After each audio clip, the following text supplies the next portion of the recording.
നിങ്ങൾ കൊടുത്തൊരു വാർത്ത നേതൃത്വത്തെയും പാർട്ടിയും ധിക്കരിച്ച് രാഹുൽ നിയമസഭയിലേക്ക് എന്നാണ് പറഞ്ഞത്. ഒന്ന് ഏതെങ്കിലും കാലത്ത് പാർട്ടി അനുകൂലമായതോ വ്യക്തിപരമായി പ്രതികൂലമായതോ തീരുമാനം എടുക്കുമ്പോൾ ആ തീരുമാനത്തെ ധിക്കരിക്കുവാനോ ലംഘിക്കുവാനോ ഒരു കാലത്തും ശ്രമിച്ചിട്ടുള്ളൊരു കോൺഗ്രസിൻ്റെ പ്രവർത്തകനല്ല ഞാൻ. അപ്പം ഇപ്പോഴും സസ്പെൻഷനിലാണെന്ന് പറഞ്ഞാലും ഞാൻ പരിപൂർണമായി പാർട്ടിക്ക് വിധേയനായി മാത്രം പ്രവർത്തിക്കുന്ന ഒരാളാണ്. മറ്റൊരു വാർത്ത വന്നത് ഞാൻ ഇന്ന് ഏതൊക്കെയോ നേതാക്കന്മാരെ കാണാൻ ശ്രമിച്ചു, അവരാരും കാണാൻ സമ്മതിച്ചില്ല. ആ വിഷയത്തിലും എനിക്ക് പറയാനായിട്ടുള്ളത്, ഒരു സസ്പെൻഷൻ കാലാവധിയിൽ ഉള്ള ഒരു പ്രവർത്തകൻ എങ്ങനെയൊക്കെയാണ് പെരുമാറേണ്ടതെന്നുള്ളൊരു ബോധ്യം ഈ പാർട്ടിയുടെ നിരവധി കാലമായിട്ടുള്ളൊരു പ്രവർത്തന നിലയിൽ എനിക്കുണ്ട്. അപ്പോൾ അതുകൊണ്ട് ഞാനൊരു നേതാവിനെ കാണാൻ ശ്രമിച്ചിട്ടില്ല. കാരണം സസ്പെൻഷൻ പീരീഡിന് ചില മാനദണ്ഡങ്ങൾ വ്യക്തിപരമായി കാണാൻ ശ്രമിച്ചിട്ടില്ല, ആരെയും കണ്ടിട്ടില്ല, ആരും അനുവാദം അതുകൊണ്ട് തന്നെ നിഷേധിച്ചിട്ടുമില്ല. പിന്നെ മറ്റൊരു കാര്യം എനിക്ക് സൂചിപ്പിക്കാനായിട്ടുള്ളത്, ഇപ്പോൾ ഈ ആരോപണങ്ങളൊക്കെ ഉണ്ടായി, ചില മാധ്യമങ്ങളൊക്കെ ഞാൻ മൗനത്തിലാണെന്നൊക്കെ വാർത്ത കൊടുക്കുന്നുണ്ട്. ഈ ആരോപണം വന്ന് തൊട്ടടുത്ത ദിവസം തന്നെ വളരെ വിശദമായ മാധ്യമസമ്മേളനം നടത്തിയ ആളാണ് ഞാൻ. അത് കഴിഞ്ഞ് പിന്നെയും എനിക്ക് കുറച്ച് കാര്യങ്ങൾ കൂടി പറയണമെന്ന് തോന്നിയപ്പോൾ അത് ഞാൻ പിന്നെയും മറ്റൊരവസരത്തിൽ അതിനകത്തും ക്ലാരിഫിക്കേഷൻ വരുത്തിയ ആളാണ് ഞാൻ. ഇപ്പോൾ ഇതിനകത്ത് ഒരു അന്വേഷണം നടക്കുകയാണ്.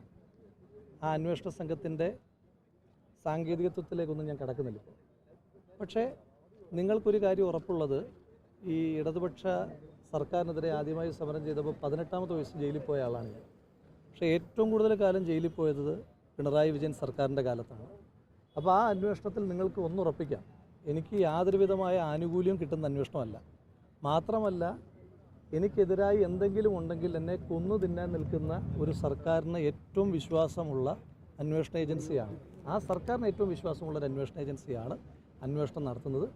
അതുമായി ബന്ധപ്പെട്ട് അന്വേഷണങ്ങൾ നടക്കട്ടെ, ആ അന്വേഷണങ്ങൾ പുരോഗമിക്കട്ടെ. അതിൻ്റെ ഓരോ ഘട്ടത്തിലും അതുമായി ബന്ധപ്പെട്ട കാര്യങ്ങൾ വളരെ വിശദമായി തന്നെ നിങ്ങളോടെല്ലാവരോടും വളരെ കൃത്യമായി തന്നെ ഇടയ്ക്കിടയ്ക്ക് സൂചിപ്പിക്കാം. ഒരു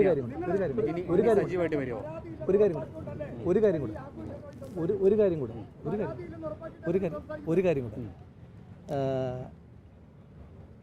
ഈ ഞാനൊരു കോൺഗ്രസിൻ്റെ പ്രവർത്തകനായി ഇപ്പോഴും ഇപ്പോൾ സസ്പെൻഷനിലാണെങ്കിലും കോൺഗ്രസിൻ്റെ പ്രവർത്തകനെന്ന് സാങ്കേതികമായി പറയാൻ കഴിയില്ല എങ്കിലും മരണം വരെ കോൺഗ്രസ് പ്രവർത്തകനായി കഴിയുന്ന ഒരാളാണ്. ഈ പാർട്ടിയുമായി ബന്ധപ്പെട്ട് ഏറ്റവും വലിയ ഒരു ക്യാമ്പയിനുമായി ബൂത്തുകളിലേക്ക് ഏറ്റവും സാധാരണക്കാരായ പാർട്ടി പ്രവർത്തകർ, പ്രായഭേദമന്യേ ചെറുപ്പക്കാർ തൊട്ട് നന്നായി നടക്കാൻ ആരോഗ്യമില്ലാത്ത മനുഷ്യന്മാർ വരെ ബൂത്തിൽ കയറുന്ന സമയമാണ്. ആ സമയത്ത് ഓരോരുത്തരും ബൂത്ത് ക്യാമ്പയിൻ നടത്തുന്നു, പോസ്റ്റർ ഒട്ടിക്കുന്നു, ചുവരെഴുതുന്നു. അതുപോലെ തന്നെ സമരങ്ങൾ, ഏറ്റവും ശക്തമായ സമരങ്ങൾ. ഇന്ന് പോലും KSUവിൻ്റെ DG ഓഫീസിലേക്കുള്ള മാർച്ച് നടക്കുന്നു. യൂത്ത് കോൺഗ്രസിൻ്റെ വിവിധങ്ങളായ സമരങ്ങൾ നടക്കുന്നു. സമര നേതാക്കന്മാരെ മുഖംമൂടി അണിഞ്ഞുകൊണ്ട് പോലീസ് കൊണ്ടുപോകുന്ന കാഴ്ചകൾ നമ്മൾ കാണുന്നു. ക്രൂരമായ കസ്റ്റഡി മർദ്ദനങ്ങൾ ഉണ്ടാകുന്നു.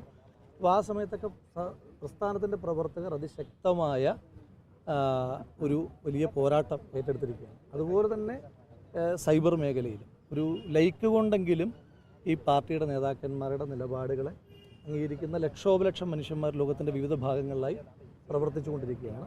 അപ്പോൾ ആ പ്രവർത്തകരോടുള്ള എൻ്റെ മുൻകാലങ്ങളിൽ പദവികളിലിരിക്കുമ്പോഴും ഞാനങ്ങനെ ഏതെങ്കിലും തരത്തിലുള്ള ആജ്ഞകൾ കൊടുക്കുന്ന ഒരാളല്ല, എന്ന് വെച്ചാൽ ഉത്തരവുകൾ കൊടുക്കുന്ന ഒരാളല്ല. എന്നും പ്രവർത്തകനായിട്ട് തന്നെ പ്രവർത്തിക്കുന്നു. ഇപ്പം എനിക്കൊരു പ്രവർത്തക നിലയിലുള്ള അഭ്യർത്ഥന, എല്ലാ കോൺഗ്രസ് പ്രവർത്തകന്മാരും സർക്കാരിനെതിരായിട്ടുള്ള പ്രവർത്തനങ്ങളുമായി ഏറ്റവും ശക്തമായി മുന്നോട്ട് പോകുവാൻ നിങ്ങളുടെ ഇനിയുള്ള സമയവും ഊർജവും ചെലവഴിക്കണമെന്ന് മാത്രമാണ്.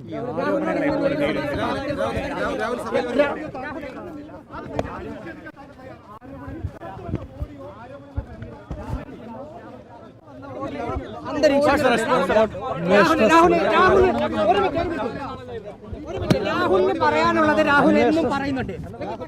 പ്രധാനമായും പറയേണ്ടത് പുറത്തു വന്ന അതിനൊരു വിശദീകരണം രാഹുൽ നൽകും. ശരി ഒറ്റ കാര്യം അന്വേഷണ സംഘത്തിന്റെ പരിധിയിലിരിക്കുന്ന കാര്യങ്ങൾ, ആ പരിധിയിലിരിക്കുന്ന വ്യവസ്ഥയിൽ ഞാൻ പറഞ്ഞല്ലോ ഒരു അന്വേഷണം നടന്നുകൊണ്ടിരിക്കുകയാണ്. ആ അന്വേഷണ സംഘത്തിന്റെ പരിധിയിലിരിക്കുമ്പോൾ അത്തരം കാര്യങ്ങളെല്ലാം നിയമപരമായി